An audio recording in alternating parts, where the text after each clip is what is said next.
Sir ಇವರೆಲ್ಲ ಆತ್ಮಸಾಕ್ಷಿ ಇರೋರು sir. ನಾನು ಬೇಗ ಡೈರೆಕ್ಟ್ ಪಾಯಿಂಟಿಗೆ ಬಂದ್ಬಿಡ್ತೀನಿ ಸಮೀವುಲ್ಲಾ ಸರ್. ಆತ್ಮಸಾಕ್ಷಿ ಇರೋರು ಇವರೆಲ್ಲರೂ ರಾಜಕಾರಣಿಗಳು. ಈ ಮೇಕೆದಾಟು ವಿಚಾರದಲ್ಲಿ ತಮಿಳುನಾಡಿನ ಶಾಸಕರು ಸಂಸದರ ತರ ಒಗ್ಗಟ್ಟಾಗಿ ನಿಂತ್ಕೊಳ್ತಾರೆ ಅಂತ ಅನ್ಸುತ್ತಾ? ರಾಜ್ಯದ ಪರವಾಗಿ ಕೇಂದ್ರದ ಮೇಲೆ ಒತ್ತಡ ತರ್ತಾರೆ ಅನ್ಸುತ್ತಾ? ಏನ್ ಹೇಳ್ತೀರಿ ಸರ್? ಆತ್ಮಸಾಕ್ಷಿ ಅಂತ ಹೇಳಿ ಆತ್ಮಸಾಕ್ಷಿಯ ಹೆಸರಲ್ಲಿ ಏನೆಲ್ಲ ಆಯ್ತು ಅನ್ನೋದನ್ನ ನಾವು ನೋಡಿದ್ವಿ ಆಯ್ತಾ. ನಿಜವಾದ ಆತ್ಮಸಾಕ್ಷಿ ಅನ್ನೋದು ಬೇಕಾಗಿರೋದು ಮೇಕೆದಾಟು ವಿಚಾರದಲ್ಲಿ. ಇವತ್ತು ಅಲ್ಲಿ ಆಲ್ ಪಾರ್ಟಿ ರೆಸೊಲ್ಯೂಷನ್ ಅನ್ನ ತಗೊಂಡಿದ್ದಾರೆ, ಅಸೆಂಬ್ಲಿನಲ್ಲಿ ರೆಸೊಲ್ಯೂಷನ್ ಮಂಡಿಸಿದ್ದಾರೆ. ಒಂದು ನೆಲಕ್ಕೆ, ಒಂದು ರಾಜ್ಯಕ್ಕೆ, ಒಂದು ಭಾಷೆಗೆ, ನೀರಿಗೆ ಯಾವ ರೀತಿಯ ಕಮಿಟ್ಮೆಂಟ್ ಇರಬೇಕು ಅನ್ನೋದನ್ನ ರಾಜಕೀಯ ಪಕ್ಷಗಳು ಪಕ್ಷ ಭೇದ ಮರೆತು ಬದಿಗೊತ್ತಿ ಆ ಒಂದು ಒಗ್ಗಟ್ಟಿನ ಪ್ರದರ್ಶನವನ್ನ ಮಾಡಿದ್ದಾರೆ. ಅದು ಅದು ಅದು ಮೋಸ್ಟ್ ಇಂಪಾರ್ಟೆಂಟ್. ನಮ್ಮಲ್ಲಿ ಯಾವಾಗ ಅಂತಹ ಒಗ್ಗಟ್ಟು ಬರುತ್ತೆ, ನಮ್ಮಲ್ಲಿ ಯಾವಾಗ ಅಂತಹ ಪಕ್ಷ ಭೇದ ಮರೆತಂತಹ ವಿಚಾರಗಳು ನೆಲ ಜಲದ ವಿಚಾರಕ್ಕೆ ಬಂದಾಗ ಬರುತ್ತೆ ಅನ್ನೋದು ಮೊದಲಿಂದಲೂ ಪ್ರಶ್ನೆ. ಅವರು ಅಧಿವೇಶನದಲ್ಲಿ ರೆಸೊಲ್ಯೂಷನ್ ತಗೋತಿರೋದು ಫಸ್ಟ್ ಟೈಮ್ ಅಲ್ಲ. ಕಾವೇರಿ ವಿಚಾರ ಬಂದಾಗ್ಲೂ ಪಕ್ಷ ಭೇದ ಮರೆತು ಮೇಕೆದಾಟುನಲ್ಲೂ ಅವರು ಒಗ್ಗಟ್ಟನ್ನು ಪ್ರದರ್ಶನ ಮಾಡಿದ್ದಾರೆ. ಹೀಗಾಗಿ ಇಲ್ಲಿ ಮುಖ್ಯವಾದ ಪ್ರಶ್ನೆ ಉದ್ಭವ ಏನಾಗಿದೆ, ಇಲ್ಲಿ ವಿಶೇಷವಾಗಿ ಹೆಚ್ಚಿನ ಸಂಖ್ಯೆಯಲ್ಲಿರುವ ಭಾರತೀಯ ಜನತಾ ಪಕ್ಷದ ಸಂಸತ್ ಸದಸ್ಯರು ಅವರು ಯಾವ ನಿಲುವನ್ನ ಕೈಗೊಳ್ತಾರೆ, ಎಲ್ಲರನ್ನೂ ಒಟ್ಟಿಗೆ ಸೇರಿಸ್ಕೊಂಡು ಪ್ರೈಮ್ ಮಿನಿಸ್ಟರ್ ಹತ್ರ ಹೋಗಿ, ಅವ್ರು ಪ್ರೈಮ್ ಮಿನಿಸ್ಟರ್ ಹತ್ರ ಏನೋ ಹೋಗ್ತಾರಂತೆ, ಹೋಗಿ ಒತ್ತಡವನ್ನು ಹೇರ್ತಾರ. ಈ ಯೋಜನೆಯಿಂದ ರಾಜ್ಯಕ್ಕೆ ಎಷ್ಟು ಅನಿವಾರ್ಯ ಇದೆ, ಎರಡೂ ರಾಜ್ಯಗಳಿಗೆ ಎಷ್ಟು ಅನುಕೂಲ ಆಗುತ್ತೆ ಅನ್ನೋದನ್ನ ಎಕ್ಸ್ಪ್ಲೈನ್ ಮಾಡ್ತಾರ. ನಮ್ಮದು ಒಂದು ರಾಜ್ಯ, ನಮ್ಮದು ಭಾಷೆ, ನಮ್ಮ ಜನನೂ ಇದ್ದಾರೆ, ನಮ್ಮ ಜಲವೂ ಇದೆ. ಅದೇನ್ ನಾವೇನೋ ಇಡೀ ಏನ್ ಕರ್ನಾಟಕನೇ ಕಬಳಿಸಕ್ಕೆ ಅಣೆಕಟ್ಟನ್ನು ಕಟ್ಟಿರೋದನ್ನಲ್ಲ, ನೀರು ಅವರಿಗೆ ಹೋಗುತ್ತೆ, ವಿದ್ಯುತ್ ಜನರೇಷನ್ ಆಗುತ್ತೆ. ಹೀಗಾಗಿ ಅದನ್ನ ಪ್ರೈಮ್ ಮಿನಿಸ್ಟರ್ ಎಷ್ಟು ಮಟ್ಟಿಗೆ ಕನ್ವಿನ್ಸ್ ಮಾಡ್ಕೊಡ್ತಾರೆ ಅನ್ನೋ ಪ್ರಶ್ನೆ ಉದ್ಭವ ಆಗಿದೆ. ಆದ್ದರಿಂದ ಆತ್ಮಸಾಕ್ಷಿ, ರಾಜ್ಯದ ಪರ ಆತ್ಮಸಾಕ್ಷಿ, ನೆಲದ ಪರ ಆತ್ಮಸಾಕ್ಷಿ, ಜಲದ ಪರ ಆತ್ಮಸಾಕ್ಷಿ, ಕನ್ನಡದ ಅಸ್ಮಿತೆಯ ಪರ, ಕರ್ನಾಟಕದ ಅಸ್ಮಿತೆಯ ಪರ ಆತ್ಮಸಾಕ್ಷಿಯನ್ನ ಪಕ್ಷಾತೀತವಾಗಿ ಇಲ್ಲಿ ಪ್ರದರ್ಶನ. ಸರ್, ಐ ಥಿಂಕ್ ನನಗನ್ಸುತ್ತೆ ಈ ವಿಚಾರದಲ್ಲಿ V should appreciate Tamil Nadu sir. ಅಲ್ಲಿನ ಜನ ನೆಲ, ಜಲ, ಭಾಷೆ ಮತ್ತು ಎಸ್ಪೆಷಲಿ ಕಾವೇರಿ ನೀರು ಅಂತ ಬಂದ್ರೆ ಹೆಂಗ್ ನಿಂತ್ಕೋತಾರೆ ನೋಡಿ. ಯಾವ ಪಕ್ಷ ಇಲ್ಲ, ಯಾವ ರಾಜಕೀಯ, ಎಲ್ಲ ಮರ್ತು ನಿಂತ್ಕೊ. We should appreciate them. ಈ ಸ್ಟ್ಯಾಂಡ್ ಇದೆಯಲ್ಲ ಅವ್ರದ್ದು. ಅಂಡ್ ನನಗೇನ್ ಅನ್ಸುತ್ತೆ ಗೊತ್ತಾ, ಸ್ವಲ್ಪ ಹಾರ್ಶ್ ಅನ್ಸ್ಬೋದು ಸರ್ ನಾನು ಮಾತಾಡೋದು. ನಮ್ಮವರು ಹೋಗಿ ಅವ್ರ ಕಾಲಡಿ ನುಸಿಬೇಕು ಅನ್ಸುತ್ತೆ ಈ ವಿಚಾರದಲ್ಲಿ. ಅಲ್ಲ, ತಮಿಳ್ನಾಡಲ್ಲಿ ಅದು ರಕ್ತಗತವಾಗಿ ಬಂದ್ಬಿಟ್ಟಿದೆ. ತಮಿಳ್ನಾಡು ಅಪ್ಪಟ ಪ್ರಾದೇಶಿಕ ಸೊಗಡಿನ ದ್ರವಿಡಿಯನ್ ಮೂವ್ಮೆಂಟ್ ಇಂದ ಬಂದಂತಹ ಪಾರ್ಟಿಗಳು ಮತ್ತು ಜನ ಇರೋದು. ಪೆರಿಯಾರ್ ಮೂವ್ಮೆಂಟು, ಮತ್ತೆ ಆನಂತರ ಅಣ್ಣಾದುರೈಯವರು, ಮತ್ತೆ ಕರುಣಾನಿಧಿ ಅವರು, ಅವ್ರು ಯಾರುನು ಅವರು ನೆಲ ಜಲದ ವಿಚಾರ ಬಂದಾಗ ಅವ್ರು ಒಪ್ಲೇ ಇಲ್ಲ. ನೋಡಿ, ಈಗ ತಮಿಳು ಲಿಪಿನೂ ಅಷ್ಟೇ, ಸಂಸ್ಕೃತದ ಪ್ರಭಾವ ನಮಗ್ ಬೇಡ ಅಂತ ಹೇಳಿ ಸಂಸ್ಕೃತ ಪ್ರಭಾವದಿಂದ ಮುಕ್ತವಾಗಿರೋ ಲಿಪಿ ಅದು. ಹೌದು, ಅದು ತಮಿಳು ಲಿಪಿ. ಅದು ಕೆಲವು ಒತ್ತಕ್ಷರಗಳು, ಲಕಾರ ಈ ತರದ್ದು ಇಲ್ಲ, ಆದ್ರೂ ಕೂಡ ಹೀಗೆ ಇರ್ಲಿ ಅಂತಂತಾರೆ. ಹಿಂಗಾಗಿ ಡೆಫಿನೆಟ್ಲಿ ನೆಲ ಜಲದ ವಿಚಾರ ಬಂದಾಗ ಅಲ್ಲಿಯ ಜನ ವರ್ತಿಸುವ ರೀತಿ ಮತ್ತು ಆ ಭಾವನೆಗಳನ್ನ ವ್ಯಕ್ತಪಡಿಸುವ ರೀತಿ ಮತ್ತು ಆ ತರ ಒಗ್ಗಟ್ಟು ಇರ್ಲಿಲ್ಲ ಅಂದ್ರೆ ಜನ ಬಿಡಲ್ಲ ಅವನ್ನ. This is most important. ಇಶ್ಯೂಸ್ಗಳು ಬಂದಾಗ ನಿಮ್ ಪಾಲಿಟಿಕ್ಸ್ ಅನ್ನು ಪಕ್ಕಕ್ಕಿಡಿ. ನೆಲ ಜಲ ವಿಚಾರಗಳು ಬಂದಾಗ ನೀವು ಬದ್ಧತೆಯನ್ನ, ಒಗ್ಗಟ್ಟನ್ನ ತೋರಿಸ್ಲೇಬೇಕು ಅಂತ ಜನ ವಾರ್ನ್ ಮಾಡ್ತಾರೆ. ಹೀಗಾಗಿ ಡೆಫಿನೆಟ್ಲಿ ಇದು ಅಪ್ರಿಷಿಯಬಲ್. ಎಸ್, ಯದುಕುಮಾರ್ ಗೌಡ್ರೆ, ಮೇಕೆದಾಟು ವಿಚಾರ ಕರ್ನಾಟಕದ ಪರವಾಗಿ ಇರಬೇಕು ಅಂತ ಅಂದ್ಕೊಳ್ತಾ ಇರುವಂತಹ ಯೋಜನೆ. ಅದರಿಂದ ತಮಿಳ್ನಾಡಿಗೂ ಏನು ಲಾಸ್ ಆಗೋದಿಲ್ಲ, ಅವ್ರಿಗೂ ನೀರು ಹೋಗುತ್ತೆ. ನನ್ನ ಎರಡು ಪ್ರಶ್ನೆ ನೇರವಾಗಿ ನಿಮ್ಗೆ. ಒಂದು, ತಮಿಳುನಾಡಿನ ಶಾಸಕರು ಸಂಸದರ ತರ ಸರ್ಕಾರದ ಜೊತೆ, ಅದು ಯಾವುದೇ ಪಕ್ಷದ ಸರ್ಕಾರ ಇರ್ಬೋದು, ವಿರೋಧ ಪಕ್ಷಗಳು ಸರ್ಕಾರದ ಜೊತೆ ನಿಂತ್ಕೊಳ್ತೀರಾ ಈ ನೆಲ ಜಲದ ಭಾಷೆಯ ವಿಚಾರವಾಗಿ? ಒಂದು. ಇನ್ನೊಂದು, ಪಕ್ಷದ ಸಂಸದರು ಅಷ್ಟೇನೆ ಪಕ್ಷಾತೀತವಾಗಿ ಕೇಂದ್ರದ ಮೇಲೆ ಈ ವಿಚಾರವಾಗಿ ಒತ್ತಡ ತಂದು ರಾಜ್ಯದ ಪರವಾಗಿ ನಿಂತ್ಕೊಳ್ತೀರಾ? ಈಗ ಭಾರತೀಯ ಜನತಾ ಪಾರ್ಟಿ ಯಾವಾಗಲೂ ಅದಾಗಲಿ ನಾಡು ನುಡಿ ಮತ್ತು ನೆಲ ಜಲದ ಯಾವುದೇ ವಿಷಯಗಳು ಬಂದಾಗಲೂ ಕೂಡ ಅದು ಕರ್ನಾಟಕದ ಪರನೇನೆ. ಇದು ಮೊದಲನೇದಾಗಿ ಸ್ಪಷ್ಟಪಡಿಸ್ತೇನೆ. ಮತ್ತು ಇದು ಕುಡಿಯುವ, ಸರ್ ಆಗಲೇ ಹೇಳ್ತಾ ಇದ್ರಲ್ಲಿ, ಇದು ಕುಡಿಯುವ ನೀರಿನ ಪ್ರಶ್ನೆ. ಯಾಕಂದರೆ ಮುಂಬರುವಂಥ ಸುಮಾರು 50 ವರ್ಷಗಳ ಕಾಲ ಏನು ಬೆಂಗಳೂರು ಜನಸಂಖ್ಯೆ ಏನಿದೆ ಅದು ದುಪ್ಪಟ್ಟು ಆಗುವಂಥದ್ದು ಇರೋವಂಥದ್ದು. ಇದಕ್ಕೆ ಈ ಒಂದು ಅಣೆಕಟ್ಟಿನಿಂದ, ಮೇಕೆದಾಟು ಅಣೆಕಟ್ಟಿನಿಂದ ಸುಮಾರು 67 TMC ಫೀಟ್ ನೀರನ್ನ ನಾವು ಶೇಖರಣೆ ಮಾಡುವಂಥದ್ದಿದೆ. ಮತ್ತು ಸುಮಾರು 400 ಮೆಗಾವ್ಯಾಟ್ ವಿದ್ಯುತ್ ಉತ್ಪಾದನೆ ಮಾಡುವಂತಿದೆ. ಮತ್ತು ನಾವು ಇನ್ನೊಂದು ಗಮನಿಸಬೇಕಾಗತ್ತೆ, ಕೆಲವು ಸತಿ ಹೆಚ್ಚು ಮಳೆ ಆದಾಗ ಅದನ್ನು ನಾವು ತಡೆಗಟ್ಕೊಳ್ಳೋದು, ಬಿಕಾಸ್ ಅಪ್ಪರ್ ರೀಜನ್ಸ್ ನಮ್ದಿರೋದ್ರಿಂದ ನಾವೇನು ಇನ್ನ ಹೆಚ್ಚಿನ ಅಣೆಕಟ್ಟುಗಳನ್ನು ಕಟ್ಟುವಂಥ ಇದು ಅವಕಾಶ ನಮಗಿಲ್ಲ. ಆದರೆ ಲೋವರ್ ರೇಪಿನ್ ಸ್ಟೇಟ್ಸ್ ಅವರು ಇರೋದ್ರಿಂದ ಅವ್ರು ಕಟ್ತಾನೆ ಇದ್ದಾರೆ, ಅದಕ್ಕೆ ಯಾವುದು ಖ್ಯಾತೆನೂ ಇಲ್ಲ, ಎಂಥದ್ದು ಇಲ್ಲ. ಲಾಸ್ಟ್ 7 yearsಇಂದ ನೀವೊಂದು ಲೆಕ್ಕ ಹಾಕ್ಕೊಂಡ್ರೆ ಅವ್ರ ಡೇಟಾ ತಗೊಂಡಾಗ ಸುಮಾರು 600 TMC ಹೆಚ್ಚುವರಿ ನೀರು ಸಮುದ್ರದ ಪಲ್ಸ್ ಇದಾಗಿದೆ. ಸೊ ಇದನ್ನೆಲ್ಲ ಮನವರಿಕೆ ಮಾಡ್ಕೋಬೇಕಾಗಿದೆ. ಯಾಕಂದ್ರೆ ಆಮೇಲೆ ಈ ಒಂದು ಕಾವೇರಿ ಇಶ್ಯೂಸ್ ಆಗ್ಬೋದು, ಮೇಕೆದಾಟುದಾಗ್ಬೋದು, ಇದಕ್ಕೆ 100 ವರ್ಷಗಳ ದೊಡ್ಡ ಇತಿಹಾಸ ಇದೆ ಮೇಡಮ್. ಯಾಕಂದ್ರೆ ರಾಜ್ಯದ ಬಂದಂತ ಹಲವಾರು ಮುಖ್ಯಮಂತ್ರಿಗಳು ಈ ಸಮಸ್ಯೆಯನ್ನು ಎದುರಿಸಿದ್ದಾರೆ. ಮತ್ತೆ ನಾವು ಹೈಯರ್ ಈಗ ನಿಮ್ಮ ಸಂಸದರು ಎಲ್ಲರೂ ಪಕ್ಷಾತೀತವಾಗಿ ನೀವು ರಾಜ್ಯ ಸರ್ಕಾರದ ಜೊತೆ ನಿಂತ್ಕೊಂಡು ರಾಜ್ಯದ ಪರವಾಗಿ ಕೆಲಸ ಮಾಡ್ತೀರಾ, ಅಲ್ಲಿ ಹೋಗಿ ಕೇಂದ್ರದ ಮೇಲೆ ಒತ್ತಡ ಹಾಕೋ ಮೇಡಮ್, ಇದು ನಾನು ಆಗ್ಲೇ ಹೇಳಿದೆ, ಇದು ಕುಡಿಯೋ ನೀರಿನ ವಿಚಾರವಾಗಿರ್ಬೇಕಾದಾಗ ಕುಡಿಯೋ ನೀರಿಗೆ ಆ ಒಂದು ವಿಚಾರಕ್ಕಂತ ಬಂದಾಗ ಯಾವುದೇ ಅದು ರಾಜಿ ಇಲ್ಲ ಆದಲ್ಲಿ ಅದು ರಾಜ್ಯದ ಬೆಂಗಳೂರಿನ ಜನರ ಪರವಾಗಿರೋದ್ರಿಂದ ಅದ್ರ ಪರವಾಗಿನೇ ಭಾರತೀಯ ಜನತಾ ಪಾರ್ಟಿ ಇರೋದು. ಅದು ಕೇಂದ್ರಕ್ಕಾಗ್ಬೋದು, ರಾಜ್ಯದಲ್ಲಾಗ್ಬೋದು, ನಾವೆಲ್ಲರೂ ಒಟ್ಟಾಗೇನೆ ಇದ್ರ ಬಗ್ಗೆ ತಗೊಂಡೋಗ್ಬೇಕಾಗತ್ತೆ. ಆದರೆ ಇಲ್ಲಿ ಏನಂದ್ರೆ ಇದು ಆಗ್ಬೇಕಾದಾಗ ಈಗ ಇಲ್ಲಿ ನಮ್ಮ ಕಾಂಗ್ರೆಸ್ ಸರ್ಕಾರ ಇದೆ, ಅಲ್ಲಿ ಕಾಂಗ್ರೆಸ್ಗೆ ಅಲ್ಲ TVKಗೆ ಬೆಂಬಲ ನೀಡುವಂತ ಕಾಂಗ್ರೆಸ್ ಕೂಡ ವಿರುದ್ಧವಾಗಿ ನಿರ್ಣಯ ಕೈಗೊಂಡಿದೆ. ಸೊ ಈ ವಿರುದ್ಧವಾಗಿ ನಿರ್ಣಯ ಕೈಗೊಂಡವ್ರನ್ನ ಮಾತಾಡಬೇಕಾದಂತ ನಮ್ಮ ರಾಜ್ಯ ಸರ್ಕಾರ ಯಾವ ರೀತಿಯಾದಂಥ ನಡೆ ತಿಳ್ಕೊಳ್ಳುತ್ತೆ, ಯಾವ ರೀತಿಯಾದಂಥ ಅವ್ರನ್ನ ಒಪ್ಪಿಗೆ ಅವ್ರು ಪಡಿಕೊಳ್ಳುತ್ತೆ, ಅದ್ರ ಮೇಲೆ ಈ ಒಂದು ವಿಚಾರ ನಿಂತಿರುತ್ತೆ ಮೇಡಮ್. ಒಂದು ತಮಿಳ್ನಾಡಲ್ಲಿ TVKಗೆ ಬೆಂಬಲವನ್ನ ಕೊಟ್ಟಿರುವಂತಹ ಕಾಂಗ್ರೆಸ್ಸು ರಾಜ್ಯದ ವಿಚಾರ ಬಂದಾಗ ಹೆಂಗ್ ನಿಂತ್ಕೊಳ್ಳುತ್ತೆ ಅನ್ನೋದು ನೋಡ್ಬೇಕು. ಇವತ್ತು ಪ್ರಿಯಾಂಕ್ ಖರ್ಗೆನೂ ಮಾತಾಡಿದ್ದಾರೆ, DK ಶಿವಕುಮಾರ್ ಹೇಳಿದ್ರು ರಾಜ್ಯದ ವಿಚಾರ ಬಂದಾಗ ಇದ್ರಲ್ಲಿ ರಾಜಿ ಆಗೋ ಮಾತಿರೋದಿಲ್ಲ. ನಾವು ಕೋರ್ಟ್ ಕೂಡ ಅದೇ ಹೇಳಿದೆ, ನಮ್ಮ ರಾಜ್ಯದಲ್ಲಿ ನಾವು ಡ್ಯಾಮ್ ಕಟ್ಕೊಳ್ತಾ ಇರೋದು, ಅವ್ರ ರಾಜ್ಯಕ್ಕೆ ಏನು ಹೋಗಿ ನಾವು ಕಟ್ತಲ್ಲ, ಇದರಿಂದ ಅವರಿಗೂ ಹೆಲ್ಪ್ ಆಗುತ್ತೆ ಅಂತ ಹೇಳಿ. ಸೊ ಈಗ ಕಾಂಗ್ರೆಸ್ನ ಸ್ಟ್ಯಾಂಡ್ ಏನಾಗಿರುತ್ತೆ ಅನ್ನೋದು ತುಂಬಾನೇ ಇಂಪಾರ್ಟೆಂಟ್ ಆಗಿರುತ್ತೆ ಸರ್. ಯಾಕೆ ಇನ್ವಾಲ್ವ್ ಮಾಡಕ್ ಇಷ್ಟಪಡ್ತೀನಿ ಅಂತಂದ್ರೆ, ಒಂದು ಈ ಕೇರಳನ ನಾನು ಇದಕ್ಕೆ ಕೇರಳ ಇನ್ವಾಲ್ವ್ಮೆಂಟ್ ಇಲ್ಲ ಅಂದ್ರೂ ನಾನು ಕೇರಳನ ಒಂಚೂರು ಇನ್ವಾಲ್ವ್ ಮಾಡಕ್ ಇಷ್ಟಪಡ್ತೀನಿ. ಯಾಕೆಂದ್ರೆ ಈ KC ವೇಣುಗೋಪಾಲ್ ಇದಾರಲ್ಲ ಸರ್, ಈ KC ವೇಣುಗೋಪಾಲ್ದು ರಾಜ್ಯದ ವಿಚಾರಗಳಲ್ಲಿ ಸ್ವಲ್ಪ ಮೂಗ್ ತೂರ್ಸೋ ಬುದ್ಧಿ ಜಾಸ್ತಿ ಇದೆ. Whether it comes to Kerala ಇರ್ಬೋದು, ತಮಿಳ್ನಾಡು ಇರ್ಬೋದು, ಯಾವುದಾದ್ರೂ ವಿಚಾರ ಇರಲಿ. ಸೊ ಇಲ್ಲಿ ಕಾಂಗ್ರೆಸ್ ನಿಲುವೇನಾಗಿರುತ್ತೆ, ಒಂದು ಈ 2 ವರ್ಷದಲ್ಲಿ DK ಶಿವಕುಮಾರ್ ಅವರ ಅವಧಿಯಲ್ಲೇ ಇದನ್ನ ಆರಂಭ ಮಾಡ್ತಾರಾ, ಚಾಲನೆ ಕೊಡ್ತಾರಾ, ಅಥವಾ ಇದನ್ನ ಹಂಗೆ ಹಂಗೆ ಮಾಡ್ಕೊಂಡು 2 ವರ್ಷ ದಾಟಿಸ್ಬಿಡ್ತಾರಾ ಅಂತ? ಒಂದು 3 ವರ್ಷ ಜಲಸಂಪನ್ಮೂಲ ಸಚಿವರಾಗಿ, ಉಪಮುಖ್ಯಮಂತ್ರಿಯಾಗಿ, ಅದಕ್ಕಿಂತ ಮೊದಲು ಮೇಕೆದಾಟು ಪಾದಯಾತ್ರೆಯ ಮುಖ್ಯ ರೂವಾರಿಯಾಗಿ DK ಶಿವಕುಮಾರ್ ಅವರು ಈಗ ಮುಖ್ಯಮಂತ್ರಿ ಆಗಿರೋದ್ರಿಂದ ಸಹಜವಾಗಿ ಮೇಕೆದಾಟು ಯೋಜನೆಗೆ ಚಾಲನೆಯನ್ನು ಕೊಡುವಂತಹ ಜವಾಬ್ದಾರಿ ಮತ್ತು ಅದನ್ನ ಮಾಡಲೇಬೇಕಾದಂತಹ ಒತ್ತಡ ಹೊಸ ಮುಖ್ಯಮಂತ್ರಿಗಳ ಮೇಲಿದೆ.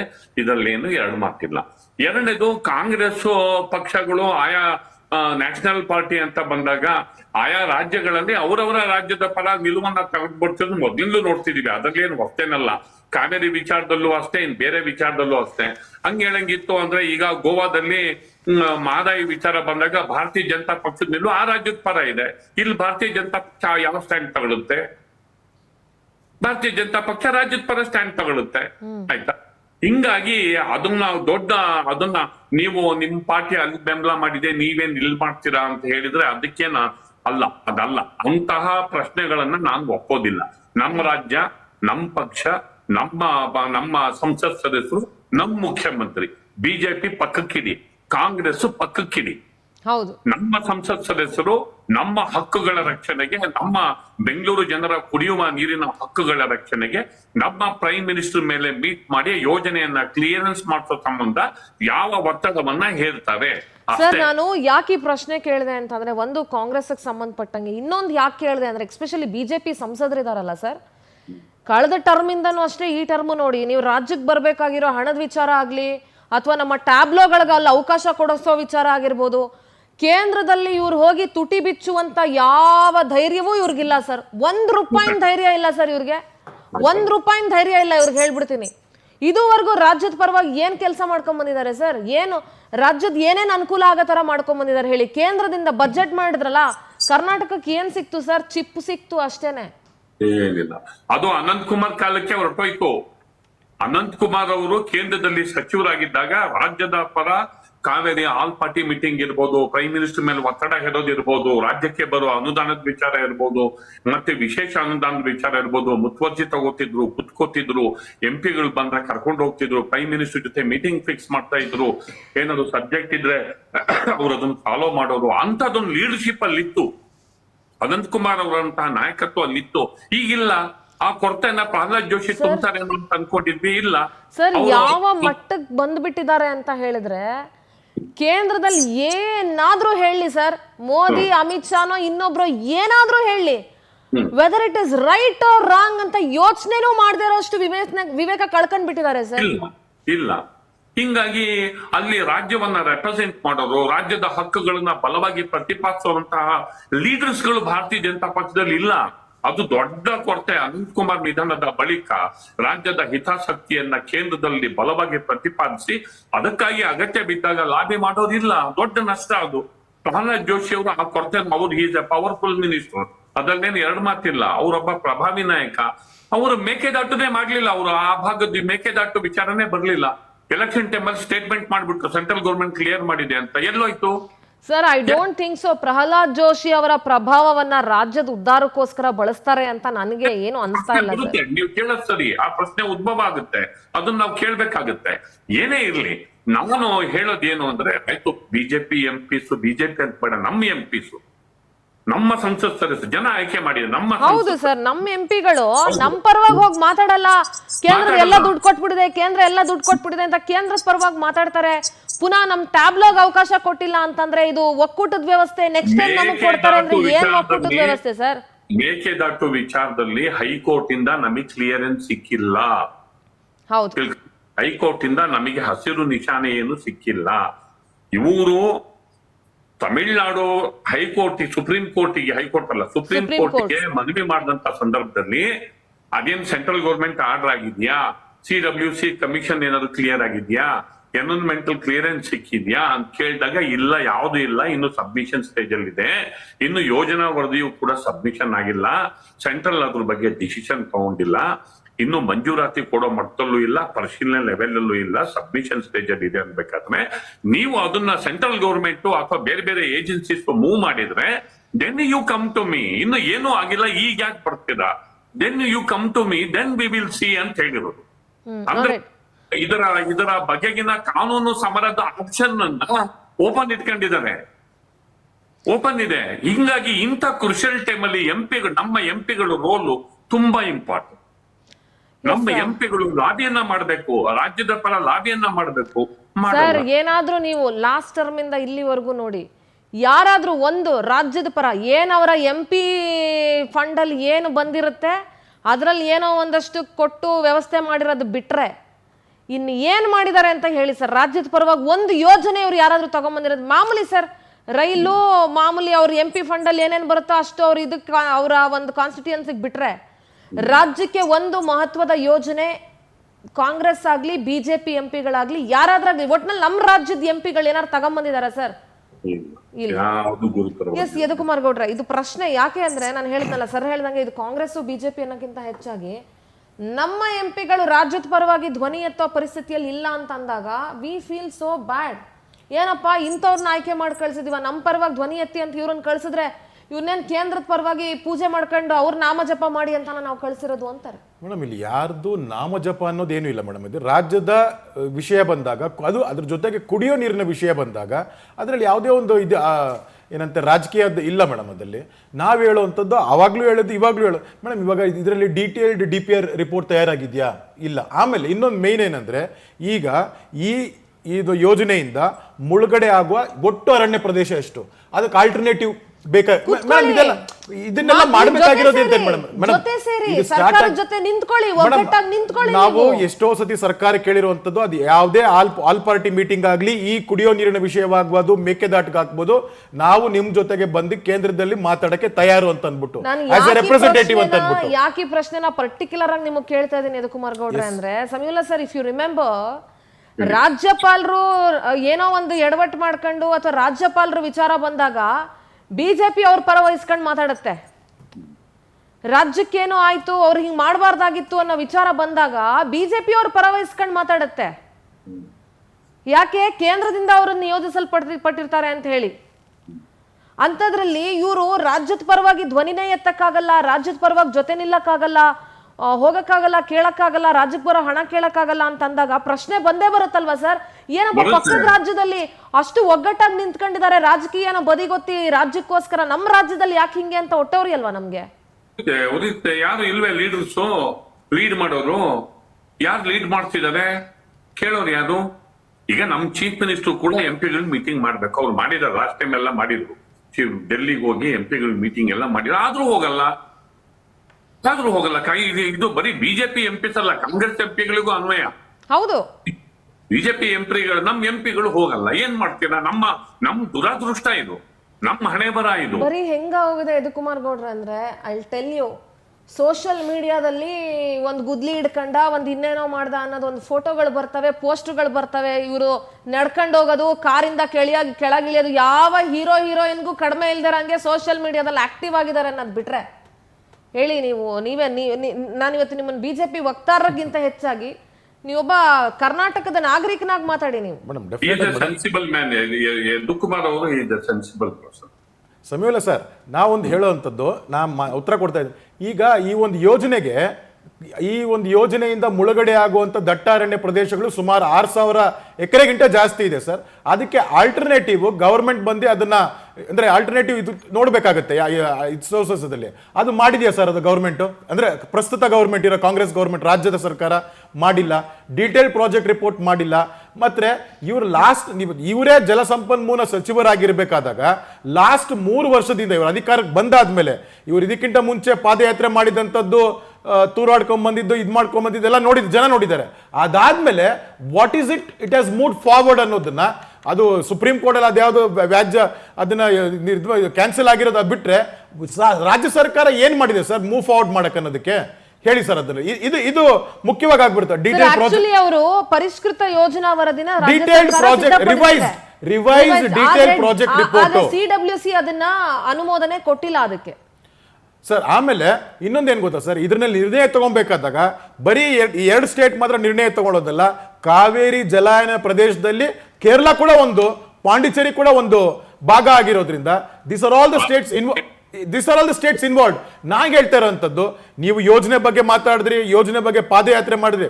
From last 3 years as A ಜಲಸಂಪನ್ಮೂಲ ಸಚಿವರಾಗಿ ಏನು 1 ಇಂಚ್ ಯಾವ್ದು ಫಾರ್ವರ್ಡ್ ಆಗಿದೆ ಅಂದ್ಬಿಟ್ಟು ರಾಜ್ಯದ ಜನ ಕೇಳಬೇಕಲ್ಲ ಸರ್. ಅದಲ್ಲಿ ಇವತ್ತು ನೀವು ಹೇಳ್ತೀರಾ ನಾವು ಕೃಷಿಗೋಸ್ಕರ ಒಂದು ಬಕೆಟ್ ಕೂಡ ಯೂಸ್ ಮಾಡಲ್ಲ, ಇದು ಮಾಡಲ್ಲ ಅಂತ. ಆಯ್ತು, ಈ 3 ವರ್ಷದಲ್ಲಿ ಆದಂತ ಇದೇನದ್ರಲ್ಲಿ ನೀವು ಆಲ್ ಪಾರ್ಟಿ ಮೀಟಿಂಗ್ ನಲ್ಲಿ ನಮ್ಮನ್ನ ಕರೆದ್ರ, ಇಲ್ಲ ನೀವು ಕೇಂದ್ರದ ಜೊತೆ ಹೋಗ್ಬೇಕಾದಾಗ ನಮ್ಮನ್ನ ಕರೆದ್ರ ಆಸ್ ಎ ರೆಪ್ರೆಸೆಂಟೇಟಿವ್ ಸರ್? ನಾನು ಇವಾಗ್ಲೂ ಹೇಳ್ತಾ ಇದ್ದೀನಿ, ಕನ್ನಡ ಭಾಷೆ, ನೆಲ, ಜಲ ಇದ್ರ ಬಗ್ಗೆ ಮಾತಾಡ್ಬೇಕಾದಾಗ ನಮ್ದು ಯಾವುದೇ ಬೇರೆ ಎರಡನೇ ಮಾತಿಲ್ಲ sir. We are with government ಅಂತ ಹೇಳ್ತಾ ಇರುವಂತದ್ದು. ಆಲ್ರೈಟ್ ಸರ್, ಇದಕ್ಕೆ ಇನ್ನು ಐ ಥಿಂಕ್ ಸರ್ ಕೇಂದ್ರ ಸರ್ಕಾರದ ಹತ್ರ ಚೆಂಡಿದೆ ಸರ್. ಯಾಕೆಂದ್ರೆ ನೋಡಿ, ಕೇಂದ್ರ ಸರ್ಕಾರದ ಅಂಗಳದಲ್ಲಿ ಇರೋದ್ರಿಂದ ಯಾವ ಕಾರಣಕ್ಕೆ ಇನ್ನೊಂದು CWC ಪರ್ಮಿಷನ್ ಸಿಕ್ಕಿಲ್ಲ ಸರ್, ಇನ್ನೊಂದು ಎನ್ವೈರನ್ಮೆಂಟ್ ಮತ್ತು ಫಾರೆಸ್ಟ್ ಡಿಪಾರ್ಟ್ಮೆಂಟ್ಸ್ ಇಂದ ಕ್ಲಿಯರೆನ್ಸ್ ಸಿಕ್ಕಿಲ್ಲ ಇವ್ರಿಗೆ, ಮತ್ತು ಕೇಂದ್ರ ಪರಿಸರ ಇಲಾಖೆ ಮೌಲ್ಯಮಾಪನ ಪ್ರಕ್ರಿಯೆಯನ್ನ ಇನ್ನೂ ಮಾಡ್ತಾ ಇದೆ. I don't think so DK Shivakumar ಅವರು ಇನ್ನು 2 ವರ್ಷದಲ್ಲಿ ಈ ಯೋಜನೆಗೆ ಚಾಲನೆ ಕೊಡ್ತಾರೆ ಅಂತ ಅನ್ಸುತ್ತಾ ಏನು ಸರ್? ಎನ್ವಿರಾನ್ಮೆಂಟ್ ಕ್ಲಿಯರೆನ್ಸ್ ದೊಡ್ಡ ವಿಚಾರ, ಅದು ಸೆಂಟ್ರಲ್ ಲಾಬಿಗಳೇ ಮಾಡಬೇಕು. ಆಮೇಲೆ ಅದು ಟ್ರಿಬ್ಯುನಲ್ಗಳಿಗೆ ಹೋಗ್ತವೆ, ಕೋರ್ಟ್ಗಳಿಗೆ ಹೋಗ್ತವೆ, ಬಹಳ ಸೆನ್ಸಿಬಲ್. ಮತ್ತೆ ಅಲ್ಲಿ ಕೆಲವು ಸೀರಿಯಸ್ ಇಶ್ಯೂಸ್ಗಳು ಇದಾವೆ, ಇಲ್ಲ ಅಂತಲ್ಲ. ಬರೀ ಲ್ಯಾಂಡ್ ಟ್ರಾನ್ಸ್ಫಾರ್ಮೇಶನ್ ಒಂದೇ ಅಲ್ಲ, ಆಲ್ಟರ್ನೇಟಿವ್ ಆಗಿ ಅಲ್ಲಿ ನಾಶ ಆಗೋ ಕಾಡಿಗೆ ಆಲ್ಟರ್ನೇಟಿವ್ ಲ್ಯಾಂಡ್ ಕೊಡ್ಲೇಬೇಕದು. ಅದಲ್ಲೇನ್ ದೂಸರ ಮಾತಿಲ್ಲ. ಅದು ಎಲ್ಲ ಬೇರೆ ಕಡೆ ಮಾರ್ಕ್ ಮಾಡಿರ್ತಾರೆ, ಕೊಡ್ತಾರೆ. ಅದು ಜೀವ ವೈವಿಧ್ಯ, ಜೀವ ಸಂಪತ್ತು, ಜೀವ ಸಂಕುಲ, ಈ ತರದ ವಿಚಾರನೂ ಕೂಡ ಇದೆ ಅಲ್ಲಿ. ಇದು ಒಂದು ದೊಡ್ಡ ಇಶ್ಯೂ, ಅದು ಆನೆಗಳ ಕಾರಿಡಾರ್ ಅನ್ನೋದೆಲ್ಲ ಇದೆ ಇಲ್ಲಿ. ಆದ್ರೆ ಇಲ್ಲಿ ಇದಕ್ಕೆ ಪೂರಕವಾಗಿ ನಮ್ಮ ಸಂಸತ್ ಸದಸ್ಯರು ಅವರು ಯದುಕುಮಾರ್ ವ್ಯಾಲ್ಯೂಬಲ್ ಪಾಯಿಂಟ್ ನ ರೈಸ್ ಮಾಡಿದ್ರು. ಮತ್ತೆ ರಿವೈಸ್ಡ್ DPR ಅನ್ನ ಸಬ್ಮಿಟ್ ಮಾಡಿದಾರೋ ಇಲ್ವಾ ಅದು ಮಾಹಿತಿ ಇಲ್ಲ. ಅದು ಜಸ್ಟ್ ರೆಡಿ ಆಗಿದೆ ಸರ್, ಅದು ಸಿದ್ಧಪಡಿಸಿದೆ. ಸಬ್ಮಿಟ್ ಜಲ ಆಯೋಗ ಇನ್ನು ಯೋಜನೆಗೆ ಅನುಮತಿ ಕೊಟ್ಟಿಲ್ಲ, CWC ಕೊಟ್ಟಿಲ್ಲ ಅಂದ್ರೆ ಲಾಬಿಗಳು ಮಾಡ್ಬೇಕು. ಆ ಟೈಮಲ್ಲಿ ಜಲ ಆಯೋಗ ಕೊಟ್ಟಿಲ್ಲ ಅಂದ್ರೆ ಅಲ್ಲಿ ಸೆಂಟ್ರಲ್ ವಾಟರ್ ರಿಸೋರ್ಸ್ ಮಿನಿಸ್ಟರ್ ಮೂಲಕ ಪ್ರೆಷರ್ ಹಾಕಿಸ್ಬೇಕು, ಎಂಪಿಗಳ ಮೂಲಕ ಪ್ರೆಷರ್ ಹಾಕಿಸ್ಬೇಕು. ಅಲ್ಲಿ ದೆಹಲಿ ರನ್ ಆಗದೆ ಪ್ರೆಷರ್ ಇಂದ, ದೆಹಲಿ ರನ್ ಆಗದೆ ಲಾಬಿಗಳಿಂದ, ಭಾರತದ ಲಾಬಿಗಳಿಂದ. ದೆಹಲಿನಲ್ಲಿ ಹೆಜ್ಜೆ ಹೆಜ್ಜೆಗೂ ಅವರಿಗೆ ಬೇಕಾದವರ ಲಾಬಿ, ಅವರಿಗೆ ಬೇಕಾದವರ ರಾಜಕೀಯ ಒತ್ತಡ, ಅವ್ರು ಬೇಕಾದವರು, ಅದು ಎಲ್ಲಾ ಪಾರ್ಟಿಗಳಿದ್ದಾಗ್ಲೂ ಅದೇ ಗೋಳು. ಹೀಗಾಗಿ ಈ ಲಾಬಿಗಳನ್ನ ಎಷ್ಟು ಯಶಸ್ವಿಯಾಗಿ ಎಲ್ಲಾ ಪಾರ್ಟಿಯವರು ತಮ್ಮ ರಾಜ್ಯಕ್ಕೋಸ್ಕರ ಮಾಡ್ತಾರೆ ಅನ್ನೋದು ಇಂಪಾರ್ಟೆಂಟ್. ಅದು ಏನೂ ಇಲ್ಲ. ಆದ್ರೂ ತಮಿಳುನಾಡಿನ ಈ ರೆಸೊಲ್ಯೂಷನ್ ಬಳಿಕ ಆದ್ರೂ ಕೂಡ ಎಂಪಿಗಳು ಸೆಂಟ್ರಲ್ ಮಿನಿಸ್ಟರ್ ನೇತೃತ್ವದಲ್ಲಿ ಹೋಗಿ ಪ್ರೈಮ್ ಮಿನಿಸ್ಟರ್ ಮೀಟ್ ಮಾಡಿ, ಹಾಗೆ ನಮ್ಮ ರಾಜ್ಯ ಸರ್ಕಾರ ಒಂದು ಆಲ್ ಪಾರ್ಟಿ ಮೀಟಿಂಗ್ ಅಂತ ಕರೀರಿ. ಸರ್ ಇದೊಂದು ಮೀಟಿಂಗ್ ಕರೆದು ಅವ್ರು ಏನ್ ಮಾಡಿದೆ ಕೆಲಸ ಎಂಪಿಗಳನ್ನ ಕರೆದು ಬಿಟ್ಟು ಈ ತರ ನಮ್ ಕೆಲಸ ಆಗ್ಬೇಕು, ನಿಮ್ ಎಂಪಿಗಳಿಗೆ ಹೇಳಿ ಸ್ಪೀಡ್ ಅಪ್ ಮಾಡಿಸಿ ಅಂತ ಅನ್ಲಿ. ಒಂದು ಆಲ್ ಪಾರ್ಟಿ ಡೆಲಿಗೇಷನ್ ಕರ್ಕೊಂಡು ಹೋಗ್ಲಿ, ಪ್ರೈಮ್ ಮಿನಿಸ್ಟರ್ ಕರ್ಕೊಂಡು ಹೋಗಿ. ಸರ್ ಪ್ರೈಮ್ ಮಿನಿಸ್ಟರ್ ಅವ್ರಿಗೆ ಟೈಮ್ ಕೊಡ್ಬೇಕಾದ್ರೆ ನಮಗೂ ಟೈಮ್ ಕೊಡ್ಬೇಕು. ಸರ್ ಈಗ ನಾನು ಒಂದ್ ಹೇಳಕ್ ಇಷ್ಟಪಡ್ತೀನಿ ಸರ್, ಹೇಗೆ ಈ ಪರಿಷತ್ ಚುನಾವಣೆಯಲ್ಲಿ ಬಿಜೆಪಿ ಮತ್ತು ಕಾಂಗ್ರೆಸ್ಸಿನ ಆತ್ಮಸಾಕ್ಷಿಯ ಮತಗಳ ಹಣೆ ಬರ ಹೊರಗಡೆ ಬಂತೋ, ಈ ಮೇಕೆದಾಟು ವಿಚಾರದಲ್ಲಿ ಸರ್ ಇಡೀ ಕರ್ನಾಟಕ ರಾಜಕಾರಣದಲ್ಲಿರುವಂತಹ ರಾಜಕಾರಣಿಗಳ ಮತ್ತು ಪಕ್ಷಗಳ ಕರ್ನಾಟಕದ ಮೇಲೆ ಮತ್ತು ಕನ್ನಡಿಗರ ಮೇಲೆ ಇವ್ರಿಗೆ ಎಷ್ಟು ಮಟ್ಟಿಗೆ ಅಭಿಮಾನ ಇದೆ, ರಾಜ್ಯದ ನೆಲ ಜಲದ ಭಾಷೆ ಮೇಲೆ ಇವ್ರಿಗೆ ಎಷ್ಟು ಮಟ್ಟಿಗೆ ಗೌರವ ಇದೆ, ಈ ರಾಜ್ಯದ ವಿಚಾರ ಬಂದ್ರೆ ರಾಜ್ಯದ ಹಿತಾಸಕ್ತಿಗೆ ಎಲ್ಲರೂ ಒಟ್ಟಿಗೆ ನಿಂತ್ಕೊಳ್ತಾರಾ ಇಲ್ವಾ ಅನ್ನೋದು ಇದರಿಂದ ಬಹಳ ಸ್ಪಷ್ಟವಾಗ್ಬಿಡುತ್ತೆ ಸರ್ ಈ ವಿಚಾರದಲ್ಲಿ. ಹೌದು, ಗೊತ್ತಾಗುತ್ತೆ, ಅದರಲ್ಲೇನ್ ಡೌಟೇ ಇಲ್ಲ, ಅದರಲ್ಲೇನು ಎರಡು ಮಾತಿಲ್ಲ. ಹೀಗಾಗಿ ಅಲ್ಲಿ ಈಗ ಚೀಫ್ ಮಿನಿಸ್ಟರ್ ಆಗಿರೋರು ಒಂದು ಆಲ್ ಪಾರ್ಟಿ ಮೀಟಿಂಗ್ ಅನ್ನ ಈಗ ತಕ್ಷಣ ಅವರು ಅಲ್ಲೊಂದು ರೆಸೊಲ್ಯೂಷನ್ ತಗೊಂಡಿರೋದ್ರಿಂದ ಇಲ್ಲೊಂದು ಆಲ್ ಪಾರ್ಟಿ ಮೀಟಿಂಗ್ ಅನ್ನ ಸ್ಟ್ಯಾಂಡ್ ಅನ್ನ ಯಾವ ಸಿಚುವೇಶನ್ ಅಲ್ಲಿ ಇದೆ, ನಮ್ಮ ಯೋಜನಾ ವರದಿಯನ್ನ ನಾವು ಸಬ್ಮಿಟ್ ಮಾಡಿದೀವ, ಅಲ್ಲಿ ಯಾವ ಇದರಲ್ಲಿದೆ, ಎನ್ವಿರಾನ್ಮೆಂಟಲ್ ಕ್ಲಿಯರೆನ್ಸ್ ಯಾವ ಸ್ಟೇಜ್ ಅಲ್ಲಿ ಇದೆ ಅಂತ ಒಂದು ಆಲ್ ಪಾರ್ಟಿ ಮೀಟಿಂಗ್ ಅಲ್ಲಿ ಅವರಿಗೆ ಕನ್ವಿನ್ಸ್ ಮಾಡಿ ನಮಗೆ ಕೇಂದ್ರದಿಂದ ಇದನ್ನು ಮಾಡಿಸ್ಕೊಡಿ ಅಂತ ಅನ್ಬೇಕು. ಎಂಪಿಗಳನ್ನೂ ಕರಿಬೇಕು. ಅವರು ಬಿಜೆಪಿ ಲೀಡರ್ಸ್ ಎಂಪಿಗಳ ಮೀಟಿಂಗು, ಸೆಂಟ್ರಲ್ ಮಿನಿಸ್ಟರ್ ನಮ್ಮನ್ನು ರೆಪ್ರೆಸೆಂಟ್ ಮಾಡೋರು ಜಲಸಂಪನ್ಮೂಲ ಮಂತ್ರಿನೇ ಇದ್ದಾರೆ, ನಮ್ಮ ರಾಜ್ಯದವರು ಇದ್ದಾರೆ. ಬೇರೆ ವಿಚಾರ ಯಾಕೆ, ಅವರೇ ರಾಜ್ಯ ಸಚಿವರು. All right, sir. Your last reaction, Samyula sir, on this? ಒಂದು ಈಗ ತಕ್ಷಣ ನಮ್ಮ ಸಂಸತ್ ಸದಸ್ಯರು, ನಮ್ಮ ರಾಜ್ಯ ಸರ್ಕಾರ ಕಾರ್ಯಪ್ರವೃತ್ತ ಆಗೋದಕ್ಕೆ ಈ ವಿಚಾರದಲ್ಲಿ ಸಕಾಲ. ತಕ್ಷಣವೇ ರಾಜ್ಯ ಸರ್ಕಾರ ಆಲ್ ಪಾರ್ಟಿ ಮೀಟಿಂಗ್ ಕರಿಬೇಕು. ಸೆಂಟ್ರಲ್ ಅಲ್ಲಿ ಇರುವಂತಹ ನಮ್ಮ ಮಂತ್ರಿಗಳು ಬಿಜೆಪಿ ಡೆಲಿಗೇಷನ್ ಅನ್ನು, ಬೇರೆ ಸಂಸತ್ ಸದಸ್ಯರ ಡೆಲಿಗೇಷನ್ ಅನ್ನ ಪ್ರೈಮ್ ಮಿನಿಸ್ಟರ್ ಹತ್ರ ಕರ್ಕೊಂಡೋಗಿ, ಇರಿಗೇಷನ್ ಜಲಸಂಪನ್ಮೂಲ ಸಚಿವರ ಹತ್ರ ಕರ್ಕೊಂಡೋಗಿ ರಾಜ್ಯದ ಪರ ಲಾಬಿಯನ್ನ ಮಾಡಬೇಕು ಅಂತ ನಾನು ಕೇಳ್ಕೊಳ್ಳೋದು. ಎಸ್ ಯದುಕುಮಾರ್ ಗೌಡ್ರೆ, ನಿಮ್ ಲಾಸ್ಟ್ ರಿಯಾಕ್ಷನ್ ಆನ್ ದಿಸ್. ಈಗ ಸರ್ಕಾರ ಏನ್ ಮಾಡ್ಬೇಕಾಗತ್ತೆ, ಡೀಟೇಲ್ಡ್ ಪ್ರಾಜೆಕ್ಟ್ ರಿಪೋರ್ಟ್ ರೆಡಿ ಆಯ್ತು ಅಂತಂದ್ರೆ ಸರ್ವ ಪಕ್ಷಗಳ ಸಭೆ ಕರೆದ್ಬಿಟ್ಟು ಎಕ್ಸ್ಪ್ಲೈನ್ ಮಾಡಬೇಕಾಗತ್ತೆ. ಮುಂಚೆ ಇದ್ದಂತ DPRಗೂ ಇವಾಗೂ ಏನು ಇದು ಡಿಫ್ರೆನ್ಸಸ್ ಇದೆ, ಆ ಯೋಜನೆನ ರಾಜ್ಯದ ಎಲ್ಲ ಸಂಸತ್ ಸದಸ್ಯರಿಗೂ ಶಾಸಕರಿಗೂ ಮನವರಿಕೆ ಮಾಡಿಕೊಟ್ಟಾದ್ಮೇಲೆ ಒಂದು ಸರ್ವ ಪಕ್ಷದ ನಿಯೋಗ ಹೋಗಿ ಕೇಂದ್ರನ ಮೀಟ್ ಮಾಡಬೇಕಾಗತ್ತೆ, ರೆಪ್ರೆಸೆಂಟೇಟಿವ್ ಕೊಡಬೇಕಾಗತ್ತೆ as A part of A Karnataka ಅಂತ ಅಂದ್ಬಿಟ್ಟು ಅದು ಮೂವ್ ಫಾರ್ವರ್ಡ್ ಮಾಡೋವಂಥದ್ದು. ಆದರೆ ಕಳೆದ 3 ವರ್ಷದಿಂದ ಯಾವುದೋ ಒಂದು ಮೂವ್ ಫಾರ್ವರ್ಡ್ ಮಾಡ್ದಿರನೆ ಅದನ್ನೇ ಜೀವಂತವಾಗಿ ಇಟ್ಕೊಂಡು ಈಗ ಅದು ಸುಪ್ರೀಂ ಕೋರ್ಟ್ ಕ್ಯಾನ್ಸಲ್ ಆಗಿದ್ದಾದ್ಮೇಲೆ ಅವರೊಂದು ನಿರ್ಣಯ, ಆ ಒಂದು ವಿಧಾನಸಭೆಯಲ್ಲಿ, ತಮಿಳುನಾಡು ವಿಧಾನಸಭೆಯಲ್ಲಿ ನಿರ್ಣಯ ತಗೊಂಡಾದ್ಮೇಲೆ ನಾವು ಅದಕ್ಕೆ ರಿಯಾಕ್ಟ್ ಮಾಡೋದಕ್ಕೂ, ನಾವು ಆಕ್ಟ್ ಮಾಡಿ ಅವ್ರು ರಿಯಾಕ್ಟ್ ಮಾಡೋದಕ್ಕೂ ಡಿಫರೆನ್ಸ್ ಇದೆ ಮೇಡಮ್. ನಾವು ಲೆಟಸ್ ಆಸ್ ಎ ಮೇಲ್ಭಾಗದ ಇದಿರ್ಬೇಕಾದಾಗ, ರಿಪಿಯನ್ ಸ್ಟೇಟ್ಸ್ ಇರಬೇಕಾದಾಗ ಲೆಟಸ್ ಆಕ್ಟ್ ಫಸ್ಟ್, ಆಮೇಲೆ ಅದು ನೋಡ್ಕೊಳ್ಳೋಣ ಇದು ಮಾಡೋದು ಏನಿದೆ ಅಂತ ಅಂದ್ಬಿಟ್ಟು. ಫಸ್ಟ್ ಏನಂತ ಆಲ್ಟರ್ನೇಟಿವ್ ಅರಣ್ಯ ಇದೆಯಾ, ಇದಕ್ಕೆ ಎನ್ವೈರನ್ಮೆಂಟ್ ಕ್ಲಿಯರೆನ್ಸ್ ಏನು, ಒಂದು ಟೈಮ್ ಶೆಡ್ಯೂಲ್ ಹಾಕಬೇಕಾಗುತ್ತೆ ಮೇಡಮ್. ವಾಟ್ ಈಸ್ ಇವಾಗ DPR ಇಂದ ಹಿಡಿದು ಎಂಡ್ವರೆಗೂ ಒಂದು ಟೈಮ್ ಶೆಡ್ಯೂಲ್ ಹಾಕೊಂಡ್ರೆ ಮಾತ್ರ ಆಗೋದೇ ಹೊರತು ಅವ್ರಿಗೆ ಇಷ್ಟ ಬಂದಾಗ ಈ ಯೋಜನೆಗಳನ್ನ ತಗೊಳ್ಳೋಂಥದ್ದು, ಅದ್ರ ಬಗ್ಗೆ ಮಾತಾಡುವಂಥದ್ರಲ್ಲಿ ರಾಜ್ಯಕ್ಕೆ ಯಾವುದೇ ಆದಂಥ ಪ್ರಯೋಜನ ಇಲ್ಲ. It should be action on the fastest mode ಅಂತ ಹೇಳ್ತೀನಿ ಮೇಡಮ್. ಅದಕ್ಕೆ ಏನು ಬೆಂಬಲ ಬೇಕು, ಬೆಂಬಲ ಇರೋಂಥದ್ದು ಕನ್ನಡ ನಾಡಿನ ಪರವಾಗಿರೋ ಜಲದ ಬಗ್ಗೆ ಇರಬೇಕಾದಾಗ ಭಾರತೀಯ ಜನತಾ ಪಾರ್ಟಿ ಸದಾ ಮುಂದೆ ಇರುತ್ತೆ ಮೇಡಮ್. ಆಲ್ ರೈಟ್, ಒಟ್ಟಾರೆಯಾಗಿ ಪಾದಯಾತ್ರೆ ಮಾಡಿದ್ರಿ, ಮತ್ತೊಂದು ಮಾಡಿದ್ರಿ, ಅದು ಯಾವುದು ಲೆಕ್ಕಕ್ಕೆ ಬರಲ್ಲ. ಈಗ ರಾಜ್ಯದ ಪರವಾಗಿ ಸರ್ಕಾರ ಜೊತೆಗೆ ಎಲ್ಲ ಪಕ್ಷಗಳ ಸಂಸದರು, ಶಾಸಕರು ಎಷ್ಟು ಮಟ್ಟಿಗೆ ನಿಮ್ಮ ಒಗ್ಗಟ್ಟನ್ನ ತೋರಿಸ್ತೀರಾ ಅನ್ನೋದು ಗೊತ್ತಾಗುತ್ತೆ. ಐ ಥಿಂಕ್ ಈ ವಿಚಾರದಲ್ಲಿ we have to appreciate Tamil Nadu. ನಮ್ಮ ಪಕ್ಕದ ರಾಜ್ಯನೇ ಇರಬಹುದು, ಆದರೆ ಅಲ್ಲಿನ ರಾಜಕಾರಣಿಗಳ ಒಗ್ಗಟ್ಟು, ನೆಲ ಜಲ ಭಾಷೆ ರಾಜ್ಯ ಅಂತ ಬಂದಾಗ ಅವರ ಒಗ್ಗಟ್ಟನ್ನ ಮೆಚ್ಕೊಳ್ಳೇಬೇಕು. ಅಂಥ ಒಗ್ಗಟ್ಟಿಗೆ ನಮ್ಮ ಕರ್ನಾಟಕದ ಮಹಾನುಭಾವರು, ರಾಜಕಾರಣಿಗಳು ಸಾಕ್ಷಿ ಆಗ್ತಾರಾ ಅಥವಾ ಕರ್ನಾಟಕ ಸಾಕ್ಷಿ ಆಗುತ್ತಾ ಕಾದ್ ನೋಡೋಣ. ಮೇಕೆದಾಟು ವಿಚಾರದಲ್ಲಿ ಕರ್ನಾಟಕ ರಾಜ್ಯದ ಶಾಸಕರು ಮತ್ತು ಸಂಸದರ ಬದ್ಧತೆ ಎಷ್ಟಿದೆ ಅನ್ನೋದು ಗೊತ್ತಾಗ್ತಾ ಹೋಗುತ್ತೆ.